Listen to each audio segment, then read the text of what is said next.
Ser podcast. Estás escuchando El Abierto de Hoy por Hoy. Cada día analizamos las noticias más relevantes de la actualidad, las claves políticas, económicas y sociales, con las voces de los protagonistas y los distintos puntos de vista de nuestros tertulianos.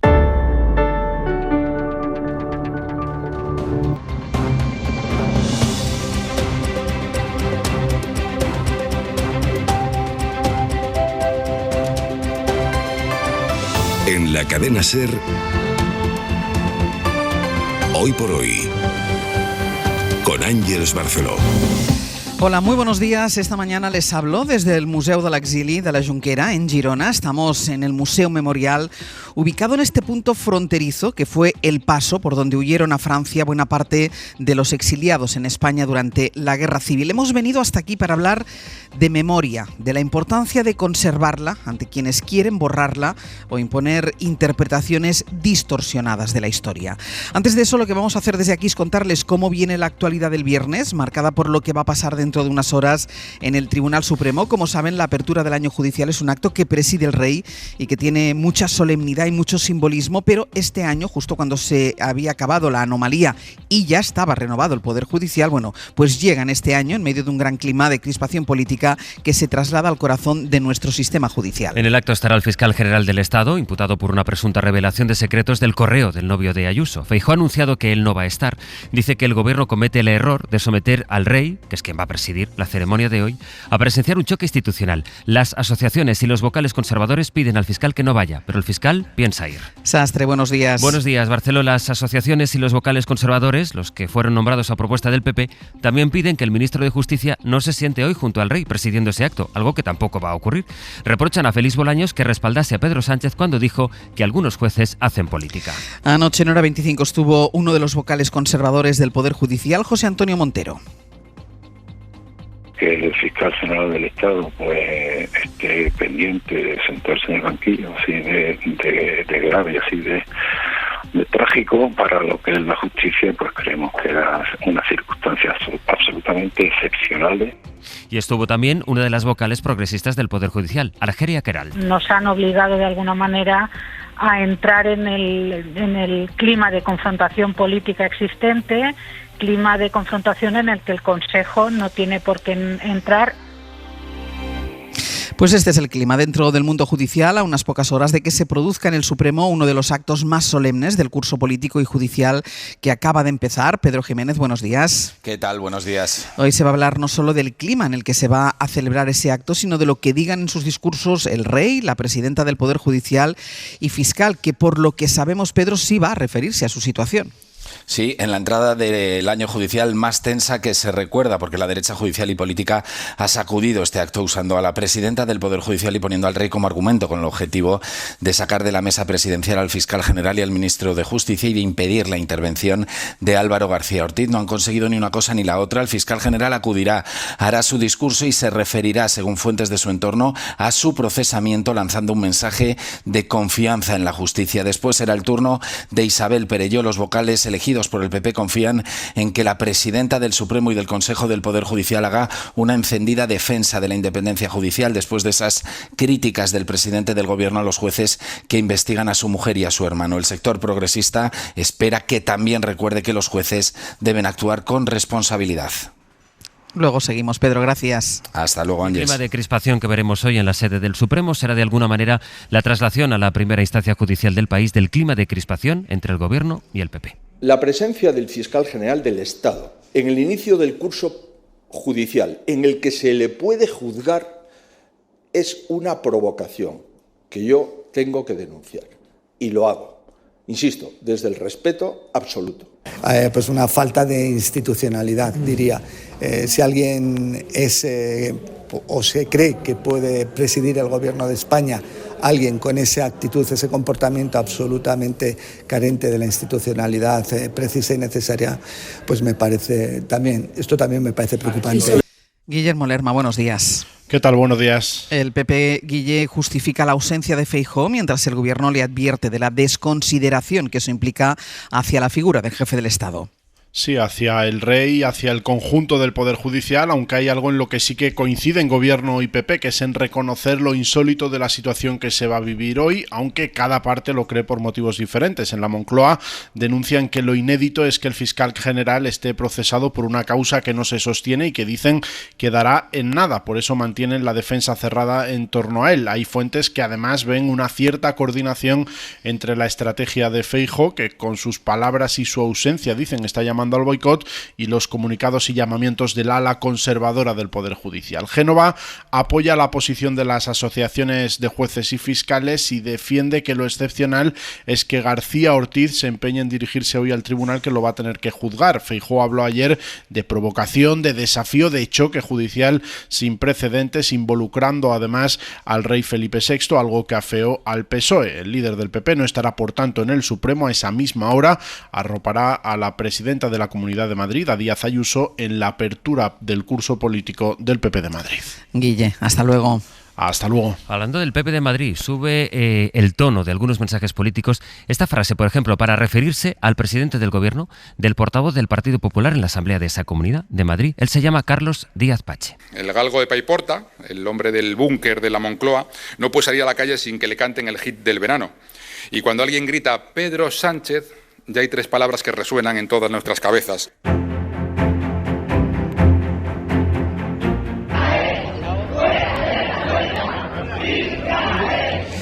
Un grupo de personas se concentró ayer en la salida de la Vuelta con pancartas a favor de Palestina después de las protestas que hubo el miércoles en Bilbao y que acabaron en incidentes por los que la etapa se tuvo que dar por acabada antes de hora. El ministro de Exteriores, Álvarez, dijo ayer que él es partidario de echar de la competición de la Vuelta Ciclista a España al equipo de Israel. Lo dijo en Radio Nacional. Lo comprendo y desde luego yo sí sería partidario de ello. Porque tenemos que mandar el mensaje a Israel, a la sociedad de Israel. Tienen que comprender que Europa e Israel solo se pueden relacionar cuando hay, como dice el artículo 2 del Consejo de Asociación entre la Unión Europea e Israel, cuando se respetan los derechos humanos.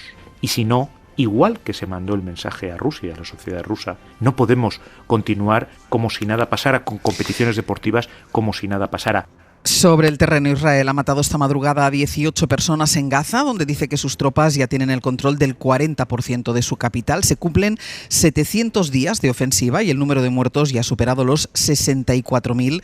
Jerusalén, Nuria Garrido, buenos días. ¿Qué tal? Buenos días. Han sido 700 días de infierno y de horror para la población gazatí desde que el gobierno de Benjamín Netanyahu pusiera en marcha su ofensiva contra Gaza tras los ataques de Hamás lanzados aquel octubre de 2023. Y sin embargo esta realidad parece lejos de acabar, porque si algo ha hecho Israel en estas últimas semanas ha sido golpear y bombardear sin descanso el enclave palestino, pero especialmente la ciudad de Gaza, que planea ocupar totalmente. De hecho, en las últimas horas el ejército se vanaglorió de que ya controla el 40% de la capital gazatí y advierte de que en los próximos días esta operación se va a intensificar. El gobierno israelí, por su parte, dijo que en las próximas semanas van a ir llegando decenas de miles de tiendas de campaña que se instalarán en el sur para los expulsados del norte. Los gazatíes, sin embargo, conscientes de que no hay espacio para ellos en el sur, se limitan a sobrevivir. Y Donald Trump, que le va a cambiar el nombre a su Ministerio de Defensa, mientras el Kremlin acaba de responder a la propuesta que hicieron ayer varios países europeos de mandar tropas a Ucrania si se llega a la paz. Se lo vamos a contar enseguida, pero antes vamos a situar el pronóstico del tiempo de cara al fin de semana, que de momento ha dejado lluvias en el Mediterráneo y que va a traer temperaturas al alza. Jordi.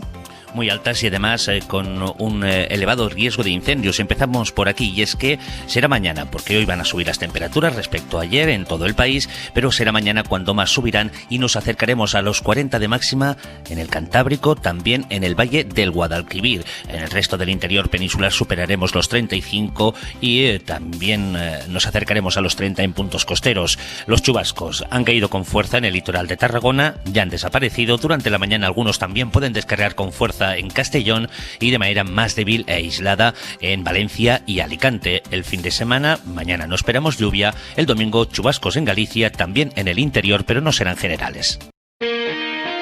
En la cadena SER, Hoy por Hoy, con Ángeles Barceló. Donald Trump le va a cambiar el nombre al Departamento de Defensa, lo que aquí sería el Ministerio de Defensa, lo va a llamar Departamento de Guerra. Bayo, buenos días. Buenos días, sí. El presidente estadounidense va a firmar este viernes una orden ejecutiva con la que renombrará de facto al mayor departamento gubernamental del país, del que dependen más de 2 millones de militares y casi 1 millón de trabajadores del Pentágono.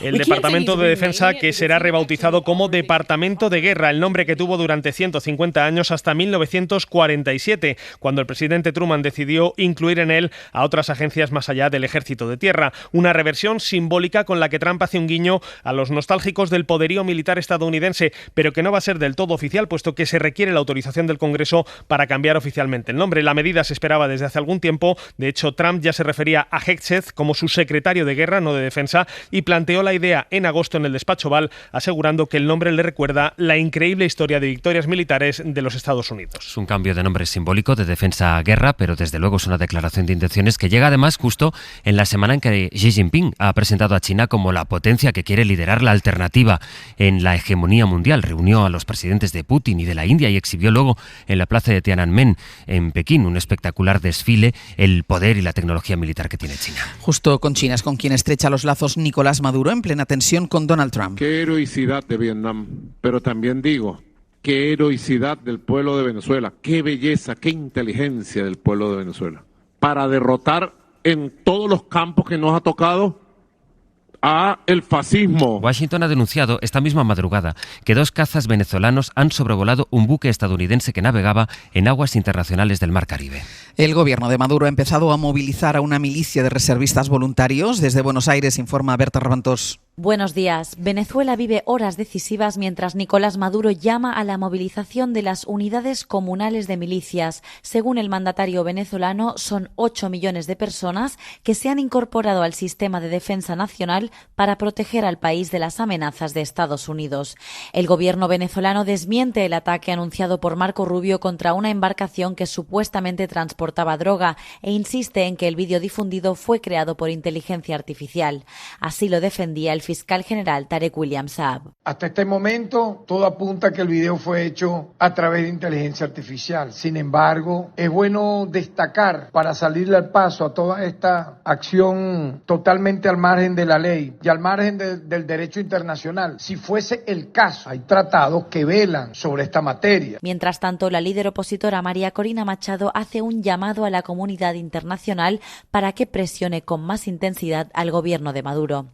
Machado asegura que desde su partido están listos para una transición ordenada y pacífica a la democracia. El Kremlin ha respondido esta madrugada al compromiso que ayer alcanzaron en París los 26 países que forman la llamada coalición de voluntarios de apoyo a Ucrania y que se mostraron dispuestos a desplegar tropas en ese país una vez se alcance la paz con Rusia. Serían tropas para garantizar que se cumplen los términos de ese acuerdo, aunque la realidad es que no hay noticias de avances en las negociaciones ni de que vayan a verse Zelensky y Putin. Lo que ha dicho Rusia esta misma noche es que nada de despliegue de tropas, que las garantías de seguridad no pueden dar las tropas extranjeras. El acuerdo de la reunión de ayer en París, en la que participó Pedro Sánchez de forma telemática, implica ese despliegue de tropas ante un eventual acuerdo de paz, pero no concreta quién mandaría a los soldados. El gobierno español dice que es prematuro hablar del envío de tropas. París, Raquel Villaécija. 26 países de los 35 que integran ya la llamada coalición de voluntarios estarán presentes por tierra, mar o aire, en palabras de Emmanuel Macron, para garantizar la seguridad de Ucrania si se firma un acuerdo de paz con Rusia. Algunos enviarán tropas y otros ayudarán con financiación o armamento. Nous avons aujourd'hui 26 pays qui formellement se sont engagés, plusieurs autres encore acaricié leur Macron explicaba ayer que el objetivo de este despliegue no es abrir una guerra contra Rusia, sí evitar que vuelva a atacar Ucrania en caso de un alto el fuego. Macron no dio detalles de cuáles son los países que participarán en el operativo, sí dijo que estarán Alemania, Polonia o Italia, al principio reticente. Roma matizó que no enviará soldados y España apoyará a Ucrania, pero cree que aún es prematuro el despliegue militar sobre el terreno. Dice un estudio de CaixaBank que se acaba de publicar que en España faltan como mínimo 500.000 de viviendas. Y eso pese al ritmo al que va la construcción en nuestro país. De hecho, el Centro de Estudios de este banco cree que el año que viene se van a conceder muchos más visados de obra en España, más que este año, pero aún así augura que los problemas de acceso a una casa se van a agravar. Pablo Anzola. Buenos días, sí, en España se construirá más, pero no lo suficiente. El año que viene se van a conceder 150.000 visados de obra nueva frente a los 180.000 hogares que se crearán en nuestro país.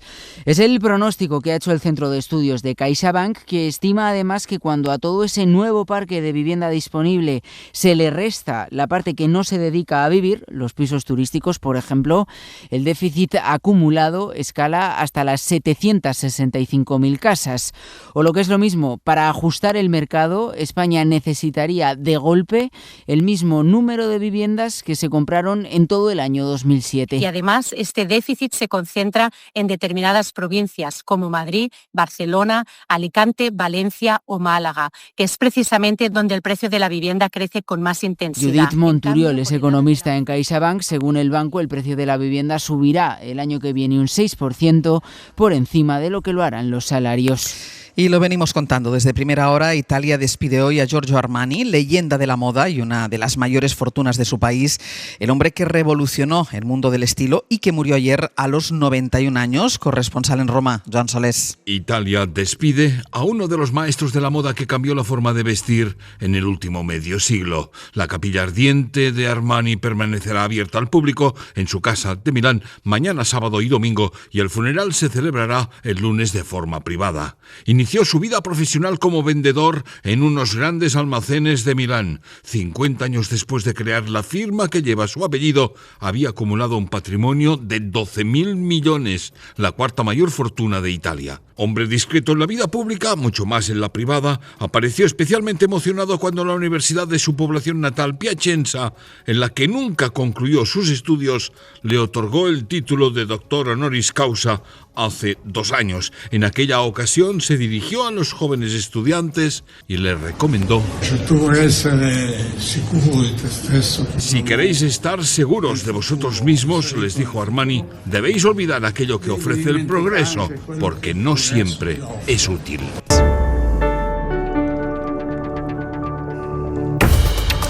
Tiempo para el análisis, tiempo para el abierto, como todas las mañanas de lunes a viernes a esta hora. Hoy desde fuera del estudio, hoy desde el Museo de l'Exili de la Junquera, donde invitamos a todos aquellos oyentes que estén cerca, que quieran venir, que se acerquen hoy a ver el programa, pero que se acerquen siempre que puedan, o si por casualidad, por viaje, por lo que sea, pasan por esta zona, vale mucho la pena. Y después hablaremos largamente del contenido de este museo, pero vale muchísimo la pena hacer una parada aquí en el Museo de l'Exili de la Junquera por todo lo que hay y por todo lo que representa. Lo iremos contando a lo largo de la mañana. Hasta aquí se han venido para compartir el análisis de la actualidad con nosotros. Josep Ramoneda, ¿qué tal? Muy buenos días. Hola, buen día. Muy buenos días. Berna González Harbour, muy buenos días. Buenos días. Y Javier Aroca, muy buenos días. Buenos días. Ahora os preguntaré por vuestra relación o vinculación o si habéis estado en la zona en alguna ocasión, pero antes dejadme que salude a Carme Martínez. Ella es directora de Radio Girona. Carme, buen día, buenos días. Buen día, buenos días. Porque estamos en el Museo de l'Exili, estamos en La Junquera, para que los oyentes se ubiquen, se sitúen más allá del museo, que como digo,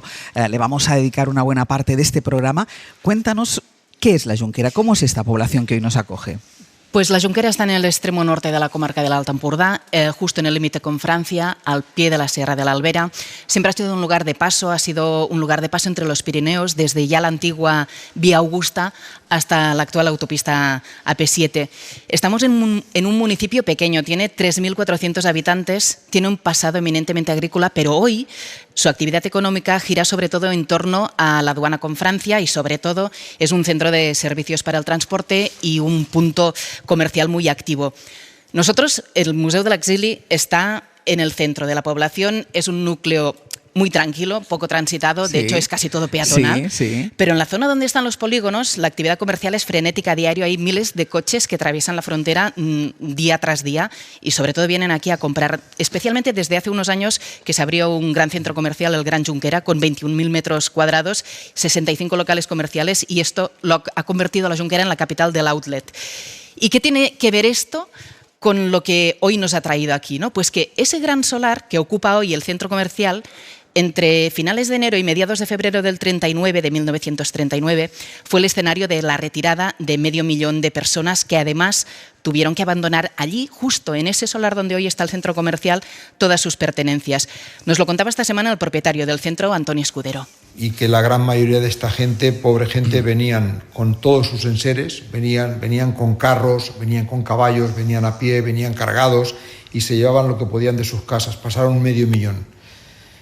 Todo lo que traían tuvieron que dejarlo porque no les dejaron los franceses pasarlo. Y es donde ocurrió todo eso es en una pastilla que hay a la entrada antes de pasar en los polígonos, en la Junquera, que estamos hablando de unas 50 hectáreas que entonces eran campos de conreo y viñas, y bueno, allí toda esta gente se quedó. Esta fue una de las rutas del exilio en la provincia de Girona. Hubo otras, como el Col de Allí, cerca de Lavajol, donde también vamos a ir a lo largo del programa, ¿no? Sí. Y por ahí pasaron figuras como Manuel Azaña, Juan Negrín, Lluís Companys.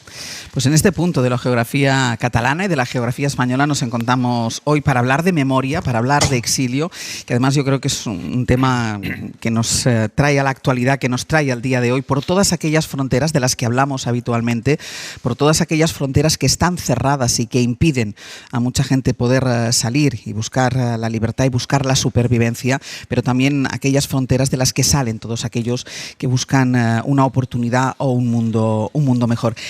Ramoneda, déjame que empiece contigo, tú que eres de Cataluña. ¿Qué supone en el imaginario de todos los catalanes? Porque antes veníamos en el coche y claro, llamaba la atención para los que no pasan habitualmente por este punto de la geografía, lo de última salida de España. Entonces, para el imaginario catalán, ¿qué es la Junquera? Este era el tema, ¿no? En mi juventud en Olot, cuando tenía 14, 15, 16 años, la fantasía de salir y encontrar la libertad, la normalidad, era la Junquera.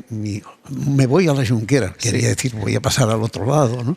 Y eso era la puerta, era de alguna forma la fantasía de la puerta de la libertad, ¿no? Sí, sí. Después te encontrabas que el mundo es como es y a veces incluso tenías sorpresas. Tú te esperabas que antes de cruzarte te pusieran todo tipo de dificultades. Resultaba que el primer policía ya era un gendarme francés, pero estas cosas pasan, ¿no?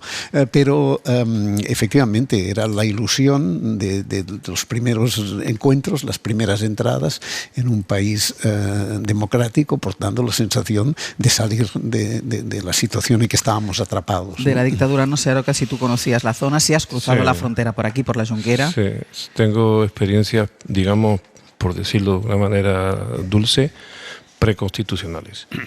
Y efectivamente era la esperanza de salir a donde se respiraba mejor, pero también era el temor de volver. Yo recuerdo que aquí, en esos tiempos preconstitucionales, la gran alegría que me llevé fue que me dieron bonos de gasolina, que eso alguna gente no sabrá ni que existieron. Pero aquí a mi amigo Pedro y Paco, que venían en otro coche, los paró la policía en la misma frontera y los desnudó integralmente y les sacó todas las cosas del coche. A mí me pasó a la vuelta, pero por la frontera de Navarra. Quiero decir que esta frontera, que hoy día es un camino de paz y de encuentro y de tolerancia y de integración política, fue un día también una frontera entre la libertad y la dictadura. Y eso no podemos olvidarlo, que sepamos que aquí se reprimió mucho a la gente, se cortaron muchas ilusiones, se cortaron muchas esperanzas y se reprimió mal. Parece que la distancia nos hace olvidarnos de lo que fue el franquismo, pero eso no lo podemos olvidar, y a lo mejor estar aquí en este Museo del Exilio nos ayuda a algunos, y sobre todo a los más olvidadizos, a tener muy presente lo que pasó en este país a partir de un golpe militar contra el orden constitucional. Berna. Sí, lo primero que he visto aquí en este museo, que se me hace tan necesario, ojalá hubiera espacios así que nos recordaran y nos ayudaran a construir un relato común, que es lo que nos falta todavía en este país. Y lo primero que he visto es varias maletas en una exposición que está aquí a nuestra derecha, maletas antiguas como las que ha mencionado Karma, de gente que las tuvo que abandonar seguramente, pero también hay una exposición de retratos de inmigrantes actuales, ¿no?, de los últimos años, gente que viene de Málaga, de Ecuador, de Colombia, de Marruecos. Se ve la foto de un sacerdote colombiano dando misa, de mecánico marroquí, de cuidadoras colombianas, ecuatorianas. Quiero decir, hubo 500.000 de personas que salieron de aquí. Yo también he pasado por aquí porque fui a ver la tumba de Antonio Machado al otro lado de la frontera, Coyure. Pero todo eso nos recuerda, o sea, hubo esas migraciones obligadas por la victoria del franquismo, pero hay otras migraciones actuales de gente que nos está ayudando a construir este país. Entonces, me encanta este hilo de continuidad que ha establecido este museo entre ese pasado y ese presente, donde seguimos migrando, seguimos moviéndonos, muchas veces no por voluntad, por persecución política, por necesidad económica, pero que reconstruye el mundo y lo cambia, siempre para mejor, porque esto es evolución. Voy a saludar al conseller de Justícia y de Qualitat Democrática de la Generalitat de Cataluña, Ramon Espadaler. Conseller, ¿qué tal? Buen día, muy buenos días. Buenos días. Casi retomando lo que estaban diciendo ellos tres y sobre todo ahora al final, ¿verdad? ¿No? ¿Cómo de importantes son espacios como estos? Porque no es algo del pasado esto de las migraciones, no es algo del pasado esto de que la gente tenga que huir de sus países, de las dictaduras. Esto nos conecta, decía Berna, totalmente con el presente, no solo porque siguen existiendo migraciones, sino por todo ese movimiento que va radicalizando el discurso y que está en contra de estas migraciones. Sí, buenos días. Yo creo que la política pública de memoria democrática es una política esencial, casi es un deber ético desde nuestro punto de vista, ¿no? Por muchas razones. La primera porque hay algunas corrientes de fondo que lo que pretenden es correr un tupido velo, ¿no? Y hay legislación en España pues, que tiende a disimular lo que sucedió en el reencuentro, etcétera, etcétera, ¿no? Y nosotros como Govern de la Generalitat es una política pública que viene de lejos, se ha mantenido durante distintos gobiernos del Govern de la Generalitat. Este mismo museo que nos acoge es una iniciativa y un encuentro entre el Govern de la Generalitat, el Ayuntamiento, el mundo local, el Consejo Comarcal, por lo tanto es una iniciativa interinstitucional. Yo creo que tiene mucho sentido, ¿no? Porque la memoria democrática es un deber democrático, es un acto de justicia, reconocer el dolor. Hablábamos ahora hace un momento de este 500.000 de españoles que cruzaron la frontera. No es una estadística, son personas.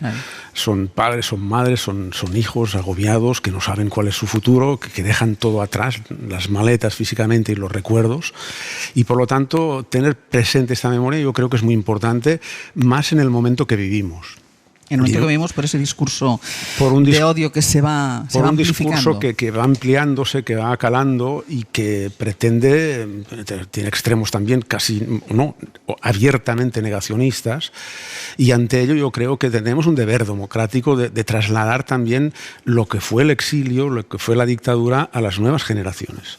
A mí particularmente, y el Govern en su conjunto, nos preocupa tremendamente algunos datos que nos dan las encuestas de la gente más joven, particularmente la última que conocemos del Institut de Ciències Socials aquí en Cataluña, que dice un 16% de los jóvenes varones de entre 18 y 25 años, un 16%, pues creen que hay formas no democráticas que son mejores para solucionar determinados problemas. O sea, podríamos prescindir de la democracia, ¿no?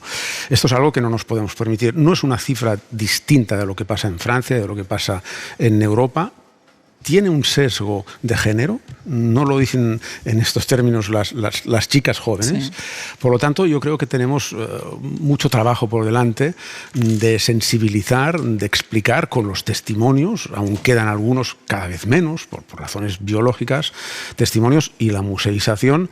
Y en estos momentos tenemos en el Parlamento de Cataluña una nueva ley de memoria democrática, no es la primera. Cataluña viene legislando en materia de memoria democrática desde inicios de los 2000, que pone particularmente el acento en la educación, porque creemos que es un aspecto absolutamente fundamental, de dar formación, información y de no caer en el olvido, porque no podemos repetir. Pero, conseller, políticamente cada vez es más complicado el consenso en una materia como esta, que el consenso debería ser indiscutible, porque esto se vivió, esto se sufrió, y cada vez es más difícil el consenso. Estamos viendo cómo en comunidades autónomas se modifica la ley de memoria democrática, se la llama de otra manera para acabar con iniciativas como esta, por ejemplo.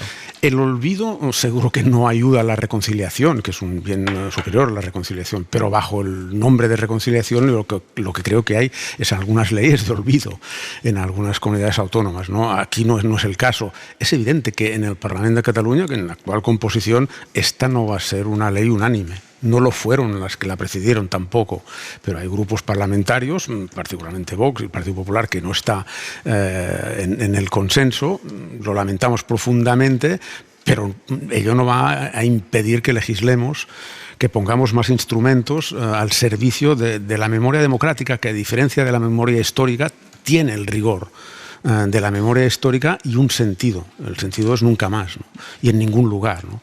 Y creo que este es el sentido último y necesario, y de ahí que consideremos las políticas de memoria democrática como un deber cívico, como una exigencia ética, ¿no? Para aterrizarlo y para poner un ejemplo, la Fiscalía de Barcelona, por ejemplo, fue pionera este año en abrir una investigación penal por las torturas de la policía franquista en la ciudad de Barcelona.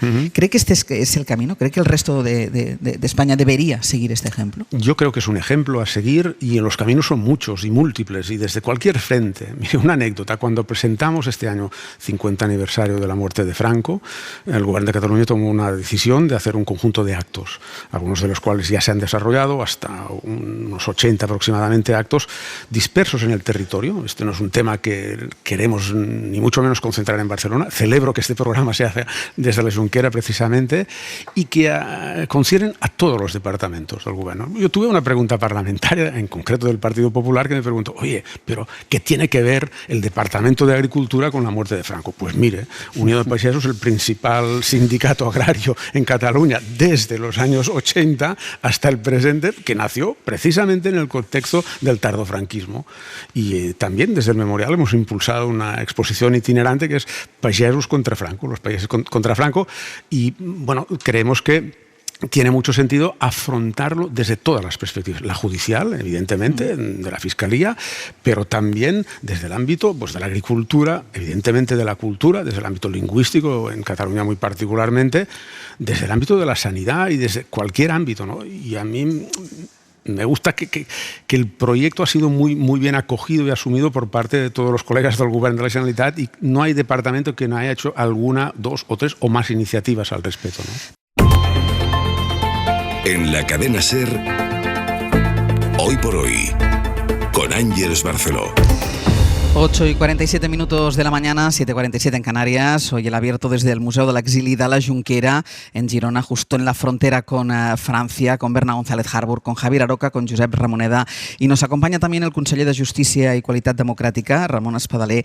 Hablábamos de memoria democrática. Yo le decía, le voy a ir llevando un poco hacia la actualidad, porque usted es conseller de Justicia. Hoy se abre de manera solemne el año judicial, envuelto en mucha polémica, con la ausencia del líder del principal partido de la oposición en España. ¿Qué le parece la postura del Partido Popular?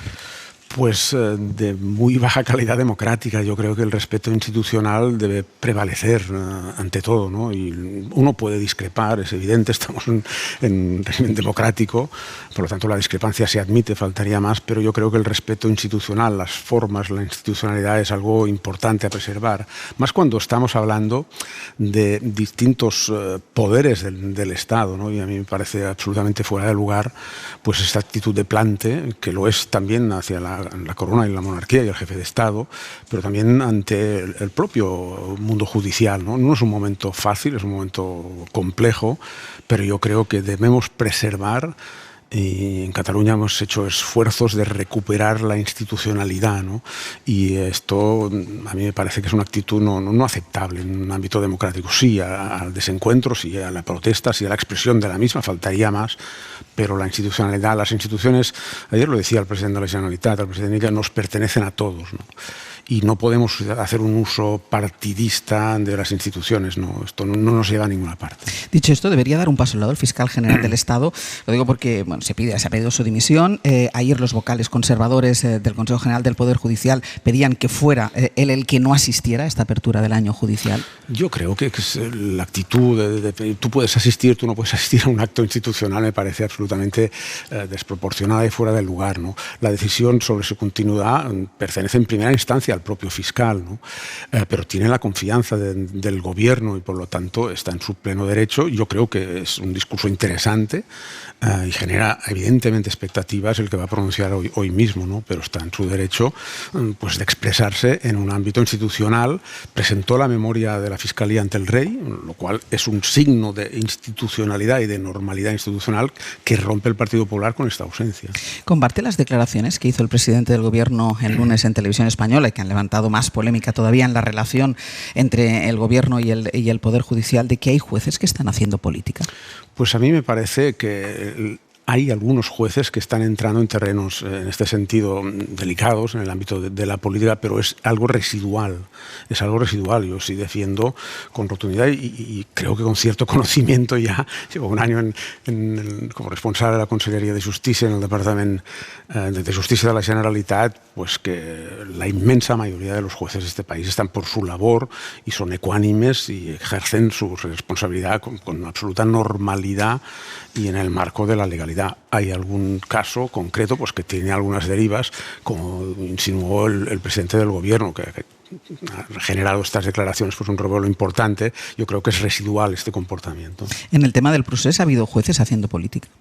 Bueno, esta es una acusación que se ha hecho reiteradamente por parte de sectores independentistas. Yo creo que estamos volviendo las cosas a su cauce, tanto en la institucionalidad como en la normalización de las relaciones en el ámbito político. Esta misma semana ha habido un encuentro importante en el presidente Illa y el que fuera presidente Puigdemont.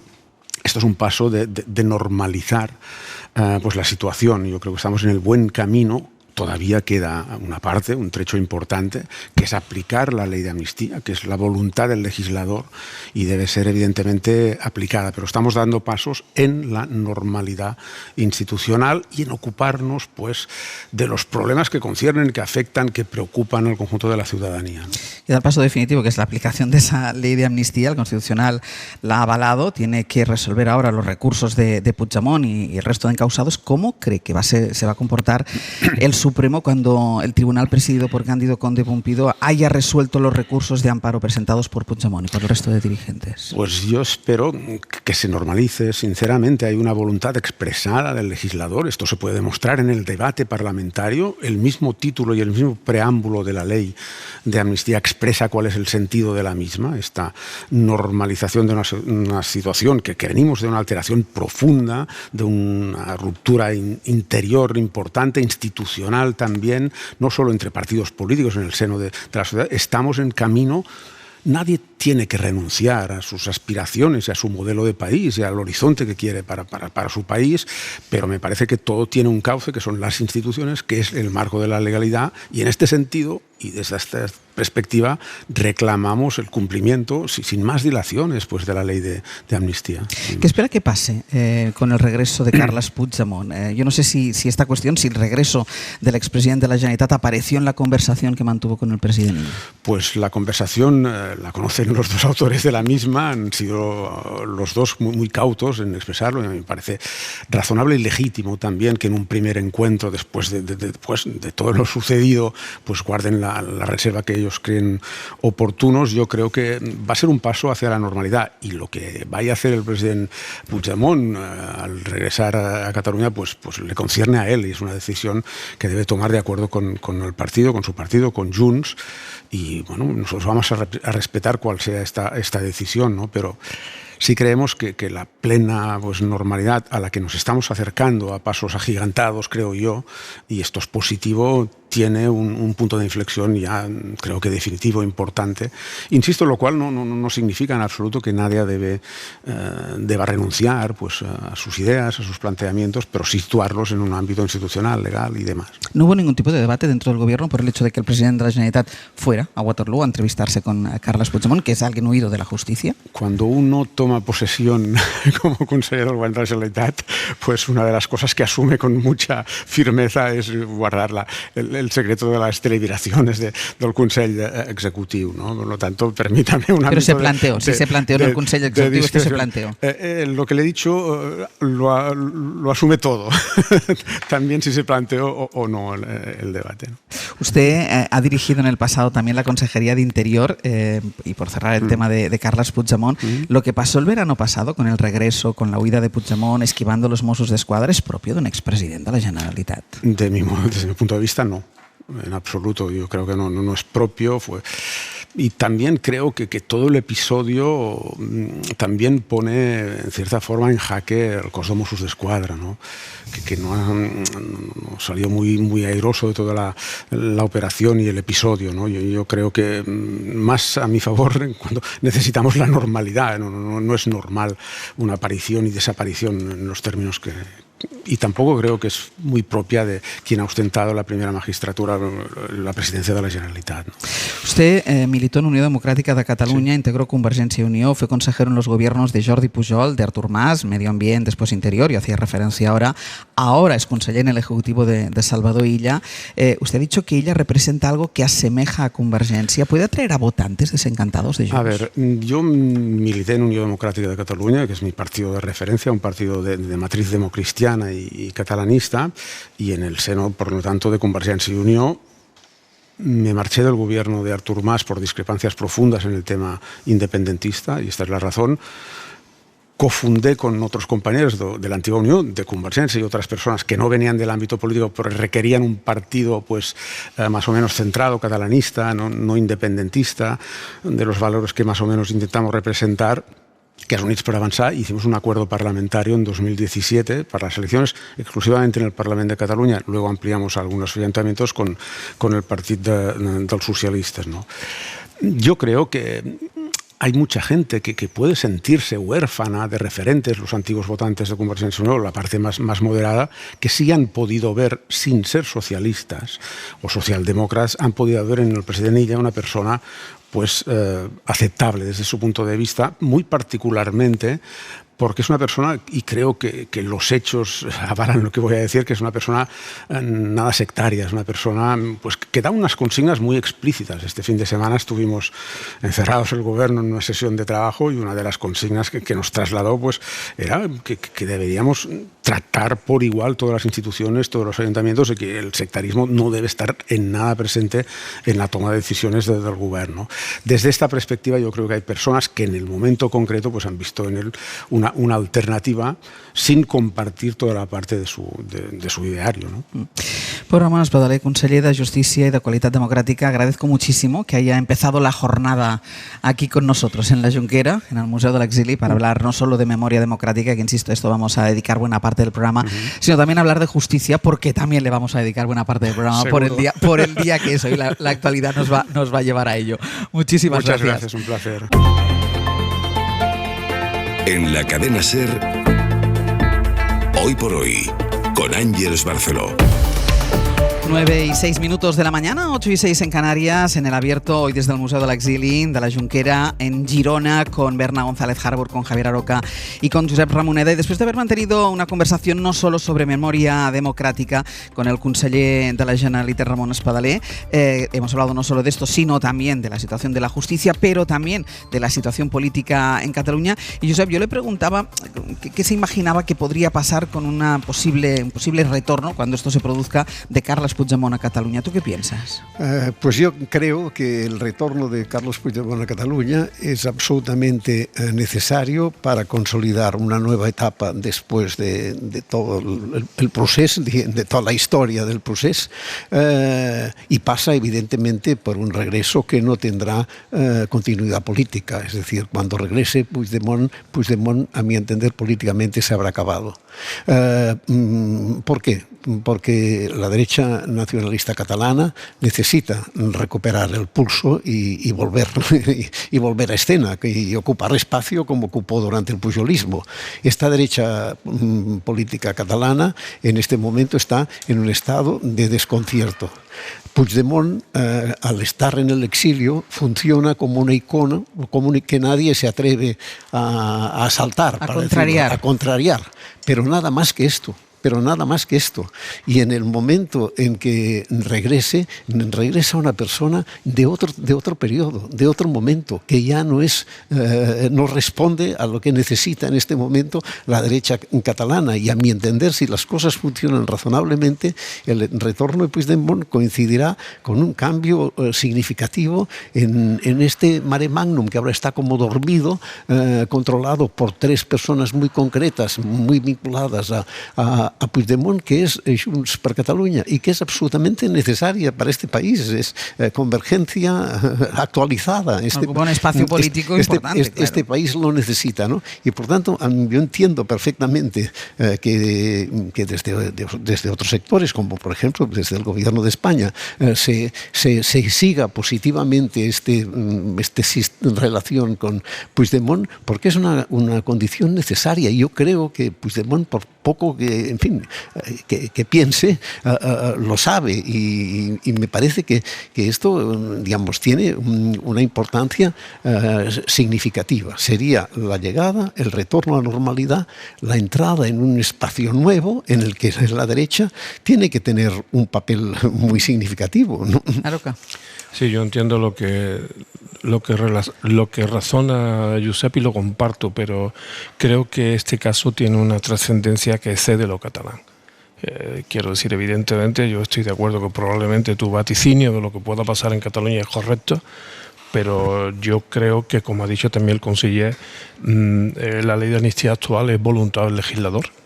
Es decir, que no es un capricho de nadie, sino que ha ido a la institución más importante en cualquier sistema democrático, que es el Parlamento. En el Parlamento una mayoría plural, no precisamente socialista, ha apoyado y aprobado la ley de amnistía, y después ha sido avalada ni más ni menos que por el Tribunal Constitucional, quien es el único que puede decir qué es constitucional y qué no es constitucional de este país. Bueno, pero pues es que es la condición de posibilidad para que pase lo que yo digo. Por eso digo que trasciende, porque claro, el pulso judicial a la no aplicación de la ley de amnistía no es un problema solo catalán. Es un problema de la propia vitalidad y de la propia viabilidad del sistema democrático, porque se oyen voces que dicen que incluso una vez resueltos los recursos de amparo y una vez resueltas las cuestiones prejudiciales que están pendientes en el Tribunal Europeo de Justicia, habrá reticencia dentro del Tribunal Supremo y dentro de determinados jueces. Eso es inaceptable. Porque claro, después cuando nos dice alguien, pongamos que el presidente del gobierno, que hay jueces que hacen más política que justicia, uno tiene que metabolizar todas estas cosas que ocurren para pensar si el presidente tiene razón o no. ¿Verdad? Bueno, por eso mismo es fundamental lo que está ocurriendo y lo que, como señala Josep, puede ocurrir cuando pueda regresar.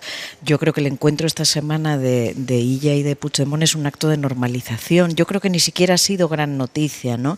Y prueba de ello es quién gobierna hoy en Cataluña. O sea, el Partido Socialista Catalán fue el más votado, es el que ostenta ahora la presidencia de este país, o sea, de esta comunidad autónoma, y es un síntoma de normalización, de que aquel tsunami se fue rebajando y de que se ha ido instalando una normalidad institucional en la que lo que más aplaudo de lo que ha dicho el conseller es eso, el respeto institucional. O sea, lo ha dicho por cómo ha regresado esa institucionalidad a Cataluña y por cómo debe regresar a España. Aroca tiene razón en los exabruptos que se están, y ahora analizaremos lo del frente judicial.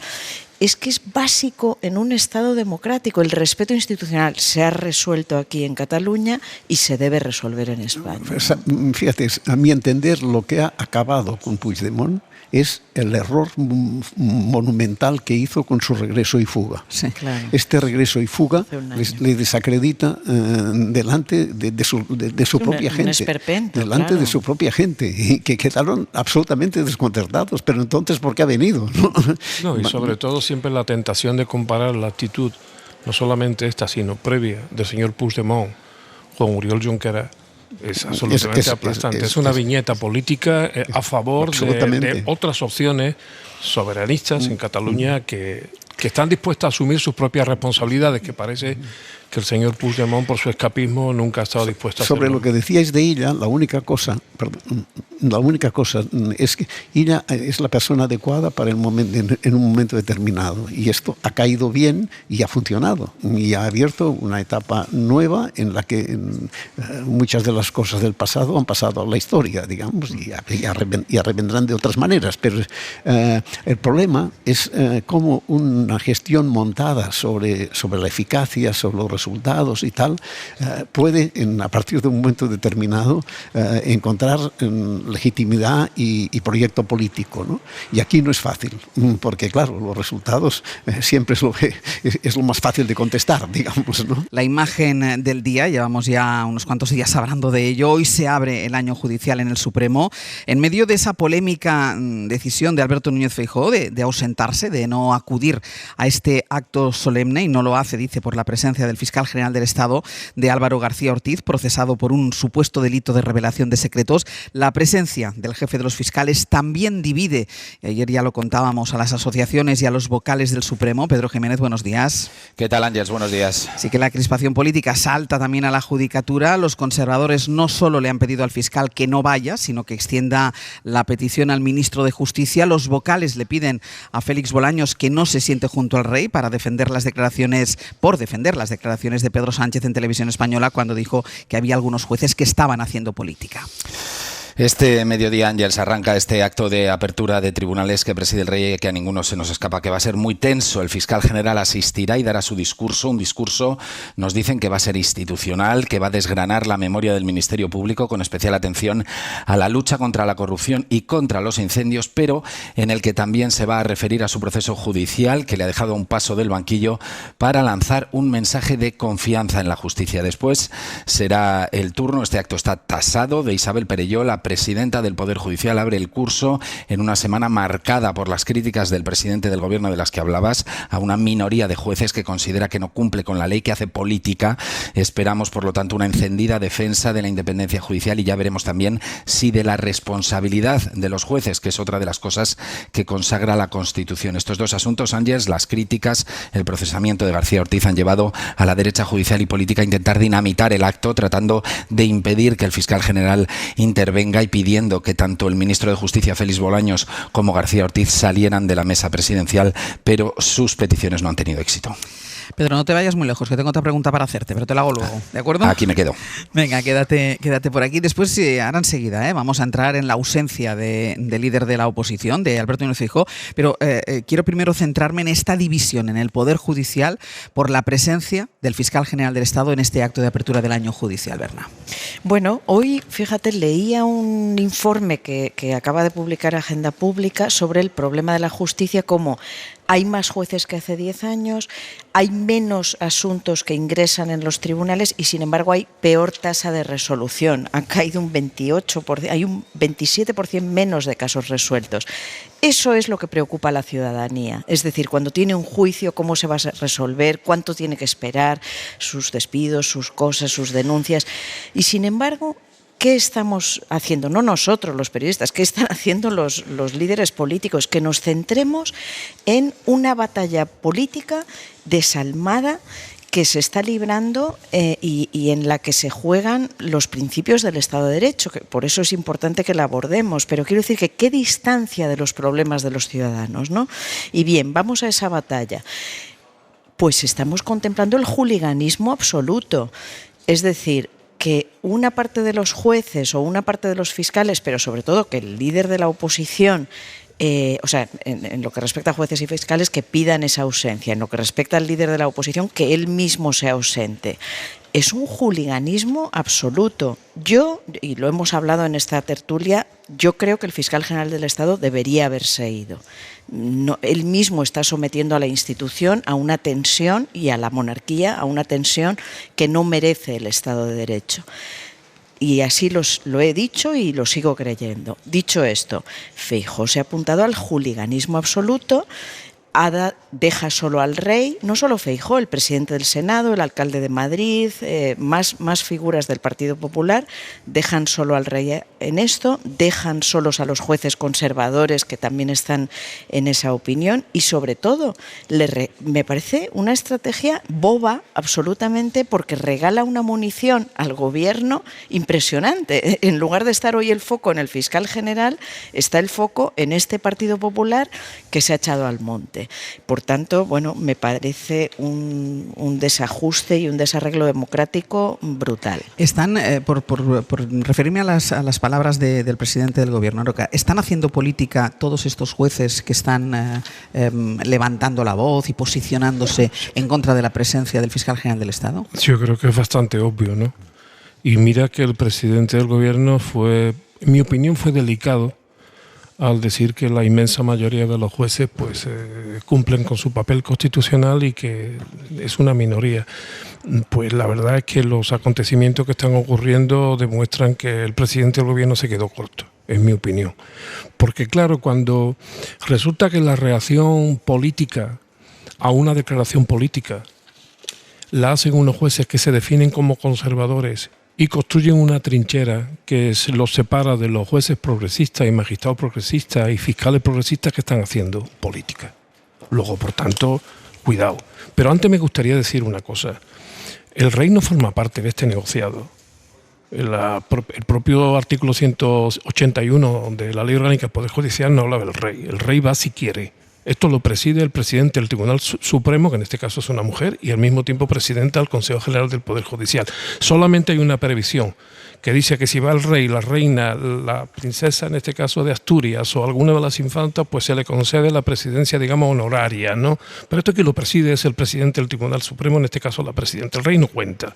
Los que están metiendo al rey es o porque no conocen la legislación o porque están demostrando que son el brazo tonto de la monarquía. Porque a quien están perjudicando es a la monarquía, pero no porque el rey tenga que ir o no tenga que ir, sino porque no forma parte de este negociado. Pero al paso de lo que digo, ¿cómo los jueces conservadores que se declaran opositores políticos y dicen que no son políticos, ¿por qué le piden al ministro de Justicia que no vaya? O sea, eso, ¿qué lectura judicial tiene? Que la expliquen. Y después, otra cosa, ¿cómo van a solventar uno de los apartados del artículo 181 que he citado, que dice que el fiscal general tiene que estar en la apertura del acto solemne y que tiene que leer el informe de la Fiscalía General del Estado? Esto no va contra el fiscal. El que lo piense es que no está leyendo bien lo que está pasando en el Estado español. Esto va contra el presidente del gobierno, no va contra el fiscal general del Estado. A mí me parece fuera de duda de que hay politización de la justicia como de todos los espacios de la sociedad y bastaría, digo que me parece fuera de duda que hay politización de la justicia como todos los espacios de la sociedad y que bastaría con leer sentencias de jueces diversos para notarlo y para verlo, por el estilo, por la argumentación, por todo, ¿no?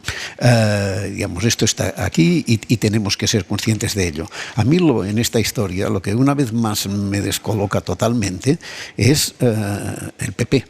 Es decir, no se da cuenta el PP que está cavando su propia tumba. Es decir, ¿cómo puede? No entiendo. Hace tiempo, ¿cómo puede el PP mantener a Feijóo, que es una persona sin atributos, que no tiene más que un ritmo, que es el de utilizar la corrupción, la destrucción del enemigo sistemáticamente, sin ninguna precaución a la hora de acusar de lo que sea, y nada más? ¿Alguien conoce un discurso político de Feijóo? ¿Alguien conoce una idea como presidente del gobierno? ¿Alguien, como candidato a presidente del gobierno, alguien sabe una propuesta de él? ¿Alguien nos dice a dónde nos quiere llevar Feijóo? Yo no lo veo por ninguna parte y el Partido Popular le mantiene. ¿Por qué? ¿Porque no tiene nadie más o porque ya les va bien este juego? ¿Pero qué consiguen con este juego? Por un lado, le alargan la vida a Pedro Sánchez y por otro lado, hacen el juego a Abascal. Es decir, el que gana en todo esto es Abascal, que cada día acorrala un poquito más al PP, porque él sí que aporta ideología, discurso, arrastre, agenda, en un momento en que evidentemente hay fracturas de desigualdades importantes en un cambio de sistema económico y comunicacional, como se ve en toda Europa, y que la tendencia general en Europa es que las extremas derechas le pisen el terreno a las derechas. Bueno, pues la derecha española, en vez de proponer, en vez de apostar, en vez de diferenciarse, ¿no? Se limita a insultar. Pero además, me parece un proyecto político realmente difícil de sostener. Déjame un momento, porque pedíais la palabra a los dos, tanto Aroca como tú, Bernat, pero ya como estamos ya entrando en el tema del papel que está jugando Feijóo, Guillermo Lerma, buenos días. Hola de nuevo, Ángels. Empezó así como diciendo, no, yo no voy a ir porque tengo la agenda otra cosa, no me va bien, pero bueno, ya desde un tuit que lanzó ayer por la noche ya lo dejó claro, no va porque no quiere coincidir, que no le gusta la presencia del fiscal general del Estado, lo califica incluso de provocación porque está procesado. El gobierno dice que lo que es excepcional es que Feijóo haya decidido plantar al rey y dicen que el gesto es una grave desconsideración a Felipe VI, bueno, en general a las instituciones del Estado. Sí, una desconsideración al rey y al poder y a la carrera judicial, es lo que escribió ayer el ministro Bolaños en redes sociales. PSOE y PP llevan horas cruzándose reproches a cuenta de esta polémica. Ambos coinciden en reconocer lo insólito de la situación que se va a vivir hoy en el Supremo, aunque cada parte cree que si se ha llegado a este punto es por motivos diferentes. En la Moncloa denuncian que lo inédito es que el fiscal general esté procesado al borde del banquillo por una causa que no se sostiene y que dicen quedará en nada, por eso mantienen la defensa cerrada en torno a él. Génova, sin embargo, remarca que el choque lo provoca el empeño de García Ortiz en dirigirse hoy al tribunal, que lo va a tener que juzgar en el Supremo. Feijóo, decías, habló ayer de provocación y a él le contestó el ministro del Interior, Fernando Grande Marlaska. La presencia del fiscal general del Estado en el inicio del curso judicial en el que se le puede juzgar es una provocación. Si alguien cree que puede presidir el gobierno de España, alguien con esa actitud, ese comportamiento absolutamente carente de la institucionalidad precisa y necesaria, pues esto también me parece preocupante. En el gobierno, Ángels, hay voces que ven además una coordinación evidente entre la estrategia de Feijóo, que con sus palabras y su ausencia dicen está llamando al boicot del acto, y los comunicados y llamamientos del ala conservadora del Poder Judicial. Feijóo ha optado, por tanto, por estar hoy junto a Díaz Ayuso en la apertura del curso político del PP de Madrid, y ayer ya sí, de manera clara y evidente, Génova admitió que la ausencia de su líder, que la ausencia de Feijóo se debía a la presencia en ese acto del fiscal general. Guille, gracias. Hasta luego. Hasta luego, Berna y Aroca. Berna.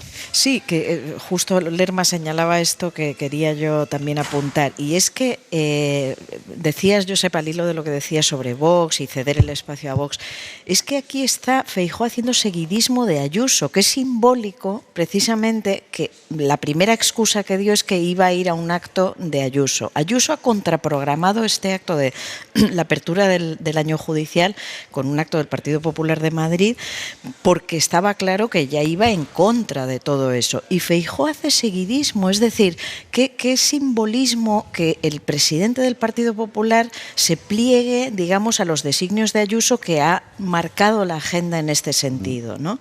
Y luego también, al hilo de lo que decía Javier Aroca, qué curioso también, qué paradójico que estén acusando a Pedro Sánchez de no respetar la independencia judicial, y a la vez son ellos los que no están respetando la institucionalidad y al Poder Ejecutivo al exigir, pues eso, la salida de Bolaños o al o al ausentarse de un acto que es pura institucionalidad. Es decir, se han echado al monte, insisto, en lo del juliganismo. Bueno, yo creo que el señor Feijóo es tan torpe políticamente, él y ya incluyo a sus asesores, que no se dan cuenta de varios aspectos de su actitud, que no solamente un gesto. Primero, ha conseguido que en un acto solemne en donde probablemente habría mucha gente dispuesto, y algunos con una cierta razón, a hablar mal del fiscal general del Estado, al final se esté hablando de él. O sea, le está quitando la centralidad política al propio fiscal. Todo el mundo está hablando hoy del señor Feijóo, que no solamente es un gesto, porque podría ser un gesto, por las razones que habéis dicho, por otras, buscando paginalidad en la prensa, llamémosle así, en los medios de comunicación en general. Pero no, es que lo que acaba de hacer desde el punto de vista político, e insisto en la torpeza, es sumarse a la instrucción colectiva contra el fiscal general del Estado.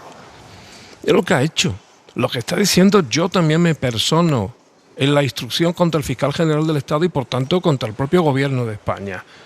Claro, y después decimos, o queremos no decir algunos, que incluso insistir que todo el poder judicial no está contaminado por la política. Es que los hechos son tan aplastantes que lo demuestran cada día, y la propia actitud del señor Feijóo, lo vuelvo a decir, posicionándose en algo que deberá de ocurrir, pero que no sabemos si va a ocurrir. A mí me ha sorprendido mucho el escrito de la Asociación Mayoritaria de los Jueces, que por cierto solamente tiene el 26% y el 42% de los jueces no están afiliados, diciendo que el fiscal general, con toda probabilidad, cito las dos palabras, va a ser víctima, llamémoslo así, de un juicio oral. O sea, ya lo da como absolutamente impepinable. Todos sabemos que será así. Pero, hombre, que lo digan los jueces de una manera tan explícita y escrito, pues mosquea un poco. El problema de Feijóo, ¿cuál es? Con todas las variables que habéis dicho, de la extrema derecha, de su extrema derecha, la extrema derecha externa y la extrema derecha interna, representada por la señora Díaz Ayuso. Es que Feijóo es como un biscúter, no tiene marcha atrás. Es que cada vez que hace algo, ya no tiene retorno. Ya digo, es el biscúter de la política española. ¿Vas a decir algo? No, me ha gustado el biscúter, ¿no? Sí, me gusta la metáfora del biscúter. Mira, hablando de la polémica de la apertura del año judicial con este acto solemne, es verdad que lo que marca el acto es que empieza el curso en lo judicial, pero también en lo político. Y en lo judicial nos espera por delante un curso con muchas causas que van a estar precisamente muy relacionadas con la política. Vamos a volver a encontrar el nexo entre la justicia y la política. Pedro Jiménez, estás ahí, ¿no? Estoy aquí, Ángels. Por ejemplo, es evidente, y lo estábamos hablando ahora, la causa que ha propiciado toda esa crispación político-judicial, que es la del fiscal general del Estado por revelación de secretos en el caso de los correos del novio de Ayuso, pero también hay otras causas abiertas como las que afectan al entorno del gobierno, el caso Ábalos, Koldo, pero también los hay que afectan a la oposición, y el último es el juicio de la Gürtel, que vamos a ver en las próximas semanas, o el que implica al exministro de Hacienda, Cristóbal Montoro. Sí, Ángels, aquí no se libra nadie. El Gobierno abre el curso político pendiente de la agenda judicial. Lo primero, a partir de la semana que viene, todos estamos pendientes de la reactivación de la causa contra el fiscal general del Estado, porque Álvaro García Ortiz solo está pendiente del auto de apertura de juicio oral que no se puede recurrir por revelar esa presunta confesión de los delitos fiscales del novio de Ayuso, que, ojo, Alberto González Amador, no se nos olvide, también está pendiente de juicio por ese fraude al fisco. La Guardia Civil está ultimando nuevos informes del caso Koldo, que ha llevado a prisión a Santos Cerdán, que investiga a José Luis Ábalos, a su exasesor y a los antiguos jefes de Adif y Carreteras. La exmilitante socialista Leire Díez está encausada por sus gestiones para encontrar trapos sucios de fiscales y agentes de la UCO que sirvieran para torpedear investigaciones en marcha. Vamos a ver lo que da de sí este caso que está ahora empezando. Luego están los casos que todos conocemos desde hace más de un año, los de la mujer y el hermano del presidente, que han activado asociaciones ultra. Pero decías tú, y tienes razón, el PP es que también tiene muchos señalamientos en este año judicial. Mira, en noviembre se celebra el último de los juicios de la trama Gürtel y en 2026 el juicio por el caso Kitchen, la trama policial que buscaba destruir pruebas de la caja B de los populares, y en Tarragona se está investigando el caso Montoro. Es decir, los casos que afectan al Gobierno y al Partido Socialista están empezando a nacer ahora, mientras que ahora se están juzgando aquellos casos de corrupción que afectaron al Partido Popular. Ángels. Pedro, gracias. Un abrazo. Claro, con toda esta lista de casos que tú, Berna, ibas apuntando, ibas haciendo lista, es que es muy difícil separar la política de la justicia. Sí, sí, sí. Y mira cómo está de unido, que precisamente ha mencionado el caso de Amador. Sí. Y el caso de Amador, por sí mismo, la pareja de la presidenta de la Comunidad de Madrid, fraude fiscal, etcétera, etcétera, y falsedad documental, etcétera, etcétera, es quien causa y origina el caso por el que está a punto de ser procesado el fiscal general del Estado. O sea, es que tenemos que recordarlo siempre. Los bulos que lanzó el entorno de Amador, el entorno de Ayuso, y que se publicaron en la prensa sobre que la Fiscalía estaba en contra de un supuesto acuerdo, son los que originaron el desmentido de la Fiscalía General del Estado, a partir del cual acusaron al fiscal general del Estado de revelación de secretos, si no me equivoco. Es decir, cómo está todo tan intrincado que nada se puede estudiar en puridad como algo aislado del resto, ¿no? Es una maraña intrincada en la que volvemos a eso, a cómo por ejemplo, González Amador, Ayuso han utilizado la justicia para intentar librarse de la justicia contra su supuesto fraude fiscal, y ahora estamos en lo que estamos, ¿no? Bueno, va a ser un curso difícil y feo, porque la verdad es que este espectáculo es muy penoso. Los jueces no son ángeles, a veces me parece como si quisiéramos creer que lo son personas humanas que tienen sus pulsiones ideológicas, sus sensibilidades, sus cosas, y eso inevitablemente se transmite. Pero claro, de esto a convertirlo en operaciones sistemáticas, difícilmente casi imposible de aislar de objetivos políticos concretos, es otra cosa, y se ve demasiado. Y yo creo en este sentido que el caso del fiscal general del Estado es un caso grave, porque es muy difícil de sostener, digamos. Perdona, y el caso de Begoña Gómez y el del hermano del presidente es clarísimamente una persecución judicial. O sea, es muy claro la extravagancia de esos autos. Ahora ha pedido el juez Peinado todos los correos desde de esta 2018. mujer. O sea, es cierto que el acoso al presidente del gobierno no se ha vivido en este país a una figura de su posición, presidente del gobierno. O sea, todos hemos asistido este verano, hemos visto conciertos, bodas, sitios que terminaban en el insulto contra Pedro Sánchez. O sea, hay ciertamente una campaña de acoso en muy diversos planos, y estos dos casos concretos, Begoña Gómez y hermano. Pero es que esto es lo patético, es el discurso del Partido Popular, no tiene otro. Esto es lo patético. Si un partido político que quiere gobernar, y además parece que con bastante ansiedad, ¿no? No, eso de que la democracia se cambia, digo, desde el punto de vista de la alternancia, durante 4 años, a ellos les parece 4 años una distancia interminable, se ponen atacaditos los nervios, tartaditos, al día siguiente de que el partido que sea empieza a gobernar, en este caso el Partido Socialista, con las alianzas que pudo obtener en el Parlamento, y eso es uno de los problemas, ¿no? Es un problema del tuétano, del concepto que tiene lamentablemente la derecha española de la democracia, que no tiene paciencia, que es una de las virtudes que adornan y que fundamentan el propio sistema político. Y es que, mire usted le toca gobernar, y si no le toca gobernar, opóngase usted bien, como decía Benjamin Disraeli, ¿no?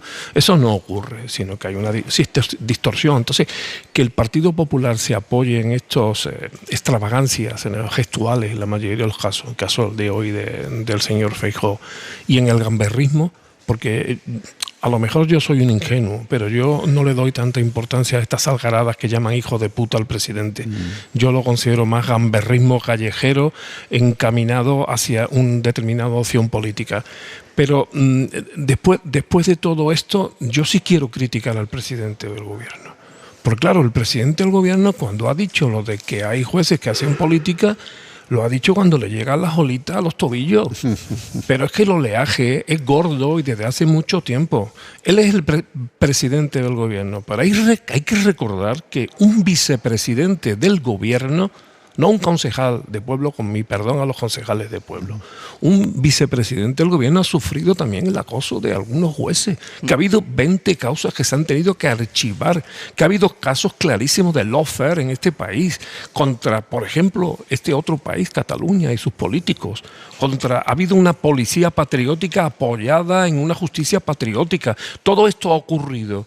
Y el presidente se duele ahora. Me hubiera gustado, como ciudadano, que el presidente de mi país hubiese reaccionado lo antes. haya votado yo o no, que eso sería otra cuestión y muy personal, se hubiera dolido antes y hubiera actuado, cosa que no ha hecho, y por eso a lo mejor ahora está en peores circunstancias y con peores apoyos a una declaración que la mayoría de los ciudadanos del Estado español compartimos. Sí, yo estoy de acuerdo que, digamos, eso, solo reaccionar cuando te afecta, mal asunto, cuando hay un problema estructural como este. Tienes toda razón. Voy a avanzar, y antes hablábamos de Vox y de quién marca la agenda y cómo desdibuja el Partido Popular al lado de la ultraderecha. Ayer pasó algo en el Congreso de los Diputados.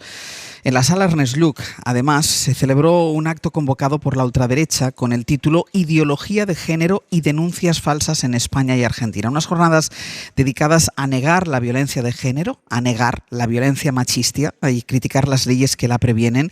Y fueron unas jornadas marcadas por los constantes bulos, por las descalificaciones de los ponentes que participaron en ellas contra todo este tipo de políticas. Mariola Lourido, buenos días. ¿Qué tal, Ángeles? Buenos días. Fueron 4 horas de acto, más o menos, y lo que más llamó la atención fue la participación de un ex magistrado del Supremo, y de alguna manera vamos tirando del hilo de lo que veníamos hablando. Él se llama Javier Borrego, que durante su intervención ridiculizó la ley trans haciendo mofa de la autodeterminación de género. Sí, Vox hizo ostentación, ¿no?, de su negacionismo machista, de su antifeminismo y de su discurso ultra en el corazón de la democracia en el Congreso. Y hoy, que son noticias los jueces, precisamente fue ese magistrado del Tribunal Supremo, Javier Borrego, que se montó un show, quiso hacerse el gracioso, presumiendo de lo facha que es y burlándose de las leyes. Hoy me siento mujer, me llamo Francisca Javiera y soy mujer. No me lo discutan, que les llevo por delito de odio a un tribunal. Manos arriba, me entrego.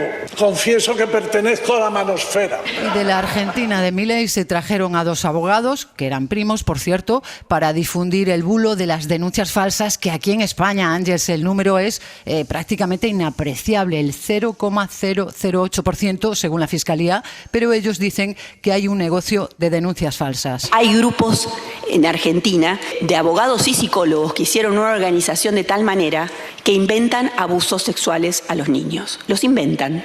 Tienen una metodología, un modus operandi. Arremeten contra la ley que protege a las mujeres de la violencia de género, la califican de fracaso, que persigue a los hombres, que detiene a inocentes y que el machismo lo traen los inmigrantes. Son palabras de la diputada de Vox, Rocío de Mer. Que tengamos unos poderes públicos que estén trayendo masivamente culturas que odian a las mujeres. A lo mejor el machismo lo están trayendo ellos de fuera.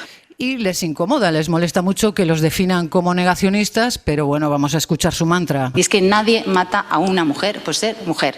Lo mata porque tiene trastornos de personalidad, porque tiene un problema de adicciones, porque tiene una psicopatía extrema. Bueno, para la extrema derecha el feminismo es una ideología barata que lo arrasa todo. Afirman que muchas mujeres presentan denuncias para sacar ventajas en los divorcios cuando, recordamos, el 75% de las mujeres asesinadas por sus parejas o exparejas no habían denunciado. Es decir, aquí hay un problema de infradenuncia. Y, como no, colocaron a los medios de comunicación como enemigos, también nos citaron, también citaron a la cadena SER. En fin, Ángeles, que fue toda una mañana de bulos, mentiras y mucho cuñadismo, la verdad, en el Congreso, en esa sala Ernest Lluch, que estuvo medio vacía, por cierto, no tenía muchos seguidores.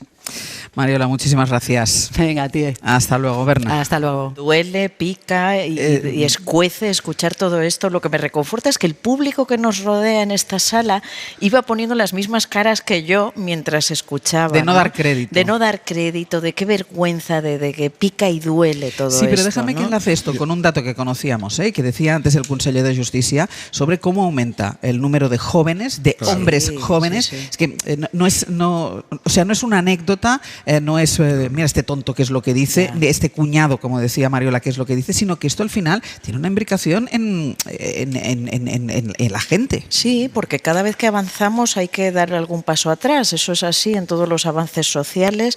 Y por ejemplo, esta, no sé si era la diputada que decía, ese machismo que lo están trayendo de fuera. Bueno, el exmagistrado que ha hablado, que da vergüenza que en nuestro Congreso se haya oído eso, no parece que venga de fuera, ¿no? El machismo lo debe tener bien inoculado maculado por dentro, ¿no?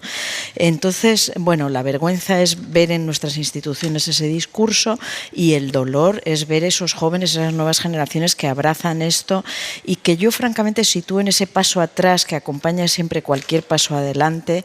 Nítidamente espero que sigamos hacia adelante y que, bueno, lo hemos visto toda la historia.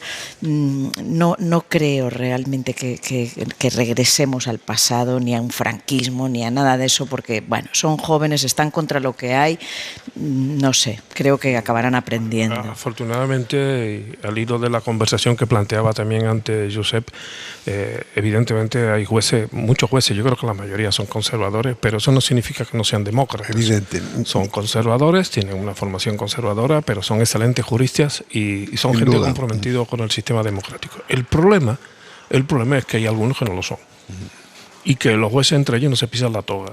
Y que no hay mecanismos de depuración. Sí, sí. Porque, por ejemplo, este señor que ha hablado, por llamarlo de alguna manera, ni es joven ni viene de fuera.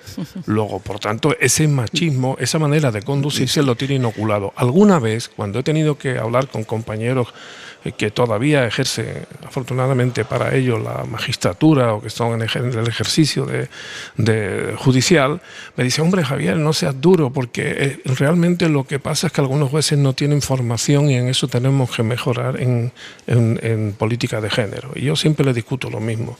Digo, el problema no es que determinados jueces no tengan formación en política de género, es que no tienen formación democrática. Claro, si tú un juez como este le pones delante el que tenga que aplicar la ley del solo sí es sí, ¿qué se puede esperar de un juez como este? Pues se puede esperar la catástrofe que ocurrió cuando sufrimos aquellos momentos que, por cierto, fueron también momentos políticos, no solamente fueron momentos judiciales ni momentos ideológicos. Fue una manera de boicotear y de hacer patente la oposición a una ley. Lo mismo que ahora, en otro orden de cosas, hay una oposición a aplicar la ley de amnistía.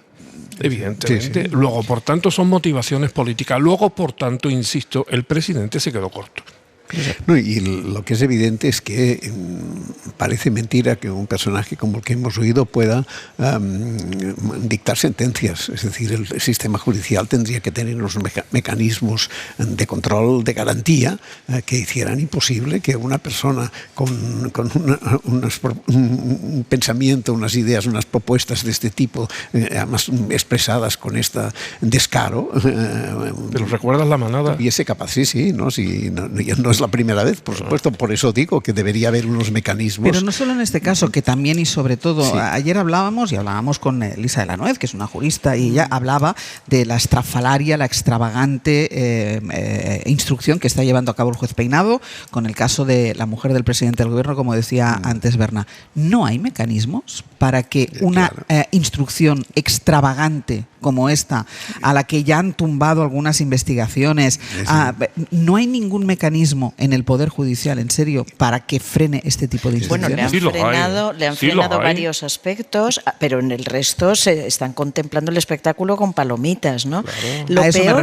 Lo peor de esto que está ocurriendo, y vuelvo a los cortes que habéis puesto de ayer del Congreso y que ha contado Mariola, es que entronca con un movimiento internacional. Esto es lo peor. O sea, quiero decir, todos sabemos que Abascal no es un gran ideólogo lúcido y líder, pero está conectado a una corriente internacional que ya es poder en Estados Unidos con Trump, que ya es poder en Argentina con Milei y que está muy extendiéndose en Europa, ¿no? Y ahí hay todo un tanque hay tanques de pensamiento, como se llaman, estableciendo esas ideologías, estableciendo esas supuestas estadísticas que niegan la violencia de género, los abusos infantiles, que esto ya es increíble lo que acabamos de oír, y esto es el peligro. O sea, yo no le doy gran valor a la capacidad ideológica de Vox o de tal, pero como está conectado a esa corriente internacional poderosa... Esto no es porque sí, esto es fruto de un cambio muy profundo. Estamos cambiando,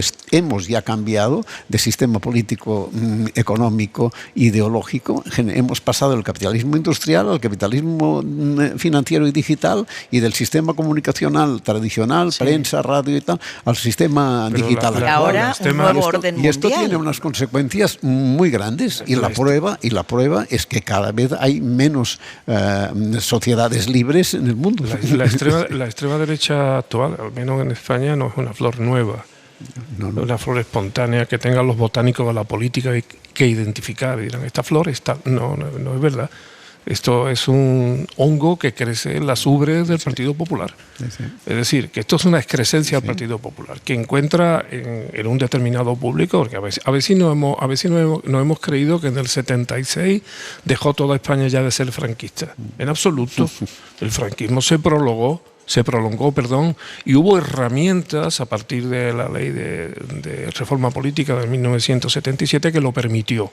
Y por tanto sufrimos la consecuencia de haber tenido un franquismo consentido, incluso desde el punto de vista simbólico, en nuestras propias carnes democráticas. Luego, por tanto, esta flor que nace es una flor ya podrida. Y claro que ocurre en otros países del mundo, pero por ejemplo, mientras que en Alemania, que tienen un problema grave, la policía, todas las policías, la federal y la estatal, los servicios de inteligencia de sus propias Fuerzas Armadas persiguen y castigan a las extremas derechas, yo no sé aquí lo que está pasando. O sea, ¿cuánto tiempo tarda la policía en quitarle la capucha a dos sujetos que se dedican a agredir a menores? Tan difícil es, tan poca inteligencia hay en nuestra policía como para que seamos incapaces de descubrir a los que están atacando el sistema democrático español. Dejadme una última cosa, que también de alguna manera va ligada, porque hablaba de ese contexto internacional. Decía Berna, quiero una última cosa sobre Donald Trump, porque en las últimas horas ha dado un paso más en esa deriva belicista que está llevando a cabo. Tiene previsto rebautizar hoy, va a firmar uno de esos decretos que firma el presidente de los Estados Unidos, va a rebautizar el Departamento de Defensa, del que depende el Pentágono, como Departamento de Guerra, que es el nombre que tuvo hasta 1947. Es toda una declaración de intenciones que llega en la misma semana en la que Xi Jinping ha presentado a China como la potencia que aspira a robarle el trono global a los Estados Unidos, y en plena escalada, además de la tensión militar con el régimen venezolano de Nicolás Maduro. Fernando Bayo, cuéntanos. ¿Qué tal, Ángel? Sí, en pleno siglo XXI, Trump trata de proyectar una imagen de poderío militar propia de mediados del siglo XX. Cuando ni los drones, ni la inteligencia artificial, ni siquiera los ordenadores habían hecho acto de presencia en el campo de batalla. Y es que ante la pujanza militar de China y el desafío de Rusia en Ucrania, el presidente estadounidense ha decidido intervenir. Es hora, dice, de recuperar el orgullo castrense. Nos sentimos guerreros, decía Trump en junio durante la cumbre de la OTAN, en la que deslizó la idea de rebautizar el Departamento de Defensa. Al lado de la Casa Blanca ves lo que solía ser la oficina del secretario de Guerra. Después nos volvimos, dijo, políticamente correctos y empezamos a llamarlo secretario de Defensa. Un anhelo, el de recuperar el nombre original del departamento, que el presidente va a cumplir, como decía Sánchez hoy, con una orden ejecutiva que rebautizará el mayor ministerio del país, del que dependen más de 2 millones de militares y casi 1 millón de trabajadores civiles. Una reversión simbólica con la que Trump hace un guiño a los nostálgicos del poderío militar estadounidense, pero que no será del todo oficial, puesto que un cambio de nombre requiere la autorización del Congreso. Aún así, el momento elegido para este anuncio no parece casual. Llega, como decíamos, tras ese despliegue de fuerza militar en la plaza de Tiananmen en Pekín y en plena escalada de la tensión bélica con Venezuela, con Washington denunciando el sobrevuelo de uno de sus buques militares en el Caribe por parte de 2 aviones militares venezolanos, cuyo presidente ha llamado esta madrugada a filas a más de 8 millones de reservistas. Vaya, gracias. A ti. Pues desde hoy el Departamento de Defensa de los Estados Unidos, que para que la gente lo entienda sería nuestro equivalente al Ministerio de Defensa, bueno, pues desde hoy, después de la firma de este decreto por parte del presidente de los Estados Unidos, el Departamento de Defensa va a pasar a llamarse Departamento de Guerra. En la cadena SER, Hoy por Hoy, con Ángeles Barceló.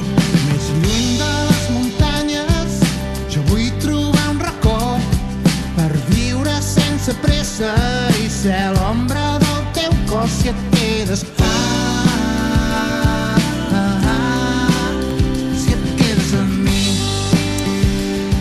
Pues vamos a ir terminando esta edición especial del Abierto que hemos empezado aquí en la Junquera, en el Museu de l'Exili.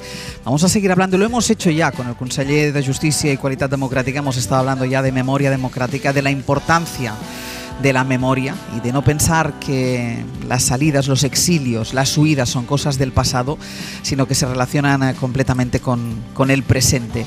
Vamos a dedicar a ello buena parte del programa. Vamos a hablar de libros que también tendrán que ver con el tema que nos ocupa aquí en el Museo de l'Exili, y vamos a tener música, como no, y vamos a poder escuchar aquí en directo, porque además ya están por aquí. Ahora en un momento van a probar para poder actuar a partir de las 10 de la mañana a Sopa de Cabra, aquí en el Museo de l'Exili, de la Junquera, que ahora vais a poder ver porque no habéis visitado, ¿no os ha dado tiempo todavía de verlo? No. Pues no, yo solo esa exposición. Yo sí iré ahora. Pues os lo recomiendo muchísimo, muchísimo, porque vale muchísimo la pena. Y yo creo, y un poco hablando cuando hablábamos de la juventud, y también nos lo decía el conseller, y además el director del museo, que después va a estar aquí conmigo, me lo ha dicho, que vienen muchos colegios y muchos estudiantes. Yo creo que debería ser visita obligatoria para prácticamente todas las escuelas e institutos. Así que muchísimas gracias a los tres por habernos acompañado. Gracias. Hasta la semana que viene. Nosotros hacemos una pausa y a la vuelta, insisto, les vamos a contar no solo lo que hay en este museo, sino que van a poder escuchar historias de exilio. Historias en muchos casos silenciadas durante años en familias, porque no se hablaba de esto, que es un tema muy, muy interesante y muy importante. No se hablaba, e historias que se han ido destapando con el paso de los años y que tienen mucho que ver con todo lo que se puede ver aquí en este Museo de l'Exili. Y le insisto, es Sopa de Cabra, después en directo. Para no perderte ningún episodio, síguenos en la aplicación o la web de la SER, Podium Podcast o tu plataforma de audio favorita.